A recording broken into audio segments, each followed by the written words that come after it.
Every producer wants to know the difference between the amateurs and the pros. The truth is, it's not about having the most expensive gear or the biggest plugin collection. It comes down to habits, instincts, and ways of working that are rarely discussed, but they shape everything about the music that we make.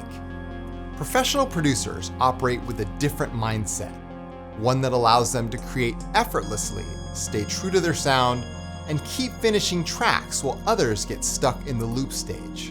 In this video, I'm going to share 7 things that professionals do behind the scenes and the unspoken approaches that separate them from the crowd. Once you understand these, you'll start to notice them in your own workflow, and you'll see the process of making music in a completely new light.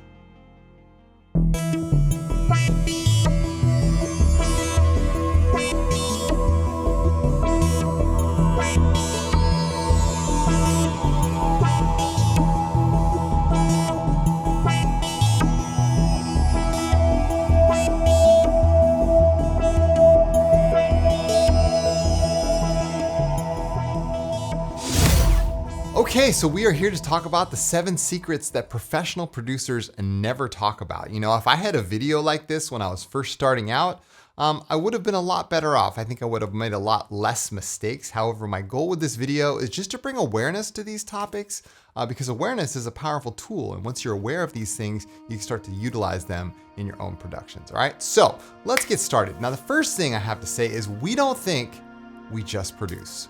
Professionals aren't analyzing every step as they go. They let intuition, instinct, and years of muscle memory guide them. The process is about flow and feeling, not second guessing.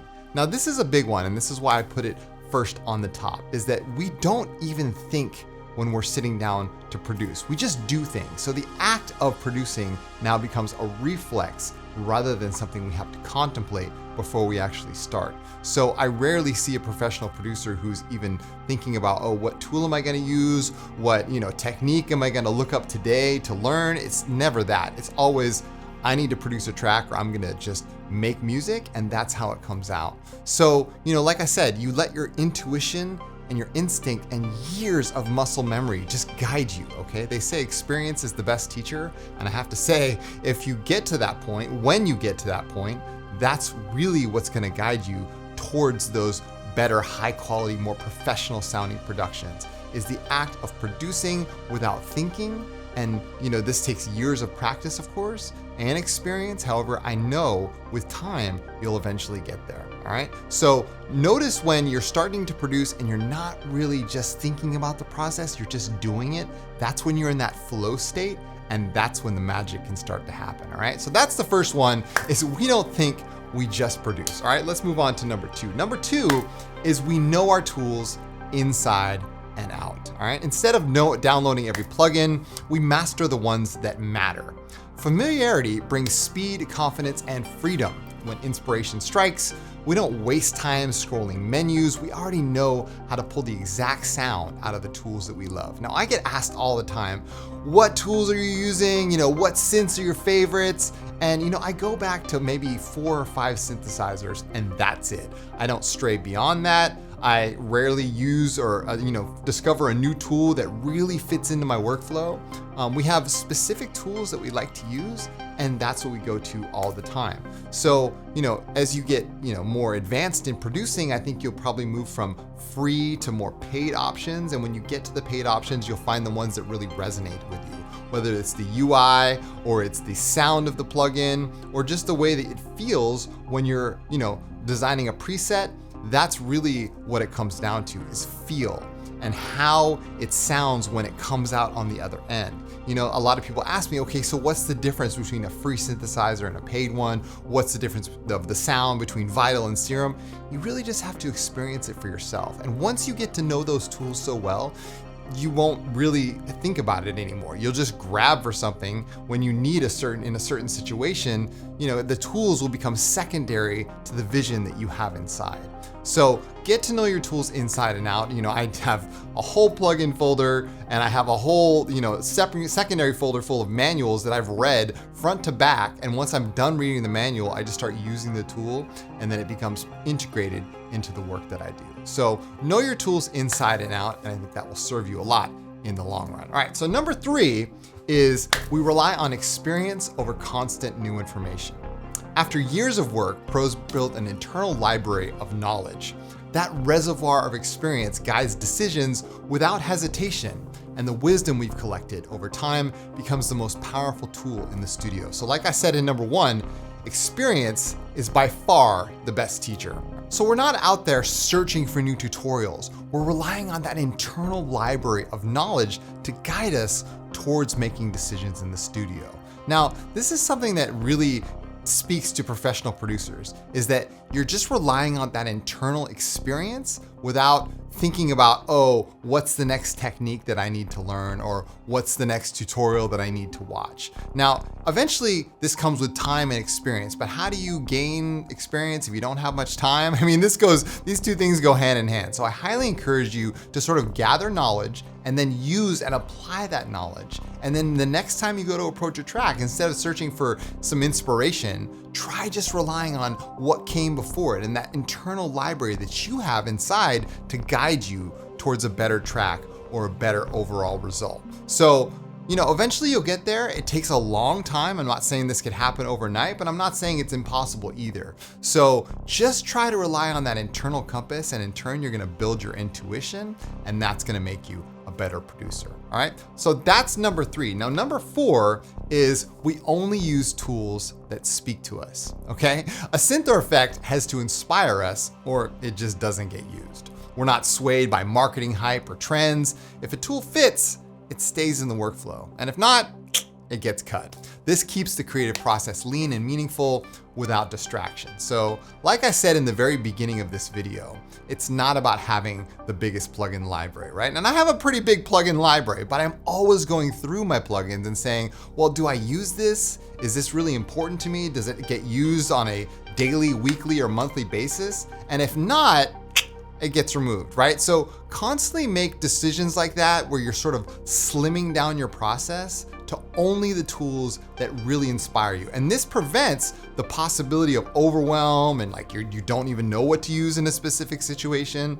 I've often talked about I have different musical projects and I limit myself to specific synthesizers and effects just for those projects. So I highly encourage you to kind of, tighten up your belts a little bit, slim down your plugin folder, and really only use the tools that speak to us, because that's what professionals do. All right, so that's number 4. Now, number 5 is we don't follow trends, we follow our own vision.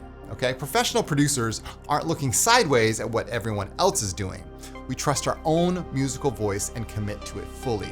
The identity we build through consistency and vision lasts far longer than any trend on the charts. Now, I have to say this right at the beginning, is that we don't not get inspired by other producers. We absolutely do, right? And that's the whole point, is that we use other producers' music to inspire us, or other producers' techniques. It's not that we're not looking sideways. We are.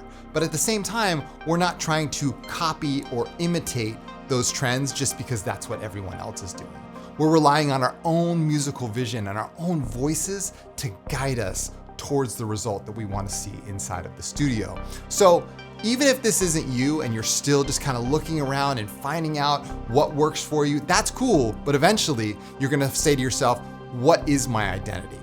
Who am I as a producer, and where is my musical voice? And this takes time. It takes a lot of time to develop that musical voice, but I know that you'll get there, right? So like I said, experience, time in the studio, and then making those decisions, and then relying on your own intuition, that's what builds your own musical voice. So one day you're gonna find yourself in this position where you're gonna be like, okay, well, now I don't need to look around me. Now I don't need to look left or right or what anyone else is doing. I'm just making the music that I want to create. And that's what it's really all about. So don't follow trends, follow your own vision, and you'll be closer to being a professional producer than you ever were before. Now, number 6 is we finish more music than we start.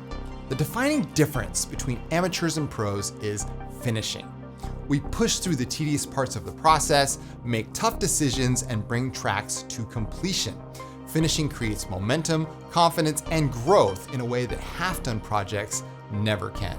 Now, I have to admit, when I was first starting out, this was my biggest problem, all right? I started way too many tracks, and I really never finished anything. And then eventually I told myself, either I'm gonna finish this or I'm not gonna do this at all. So it was that process of becoming a finisher, someone who really pushes themselves beyond the limit and actually reaching that point of completion. That's really what kind of brought me to a whole new level in my producing career. So I highly encourage you to just, if you have a track that you started, even if it's not the best start that you've ever had, try to push that track towards the finish line, because it's through that process and it's through that, the thoughts that you have to go through making these tough decisions and making these tracks sound better than they ever could before. That's what's gonna make you sound like a true pro. It's not just like, oh, I'm gonna start maybe a 16 bar loop, 32, and then abandon it and start another one.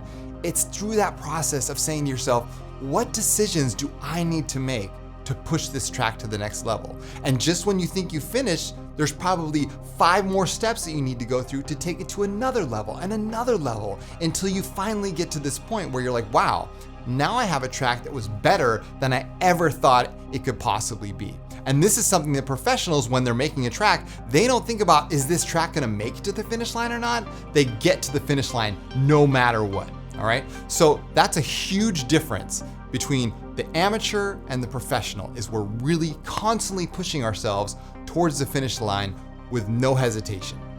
All right, so I highly encourage you to keep pushing yourself, even if you don't feel like you can, or even if you don't feel like you have the skill to do it.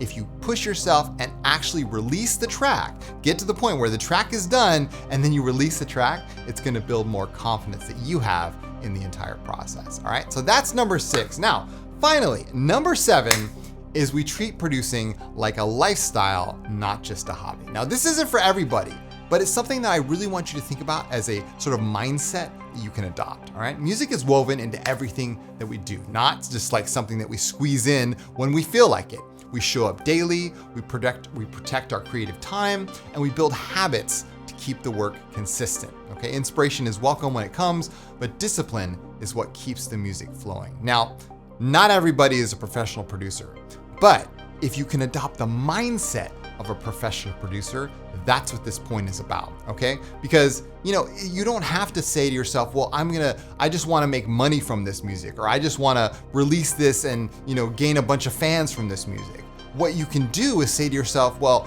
this is something that I'm really taking seriously.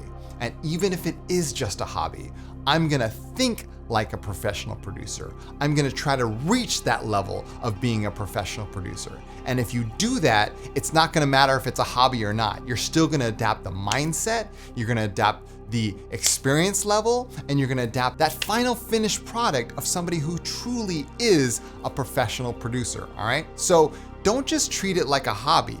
Treat it like a lifestyle, something that you are becoming, because that builds identity. And when you have identity, you can't separate that from who you are. And when you can't separate it from who you are, it becomes who you are, all right? So I highly encourage you to think like a professional. Take my advice, take other people's advice, go out there and find out what other professionals are doing, and then adopt those habits in your own personal workflow, all right? Because if you do this, I think you're gonna find yourself thinking and making decisions, and that's gonna lead into all the 6 points that came before this, to have experience, to make decisions like a professional, and then you're gonna get professional results. So hopefully this was helpful for you guys. I really wanted to sort of make a video that kind of exemplified some of the things that I do think about on a daily basis, but maybe some other people aren't really talking about this kind of thing. So let me know what you guys think in the comments below. I love hearing your thoughts, and I love hearing what you guys are going through too, because like I said, we're all in this journey together, and we're just only stronger when we work together as well. All right, so thank you guys so much for watching. I truly appreciate it, and I'll see you guys in the next video, all right? Take good care. Peace.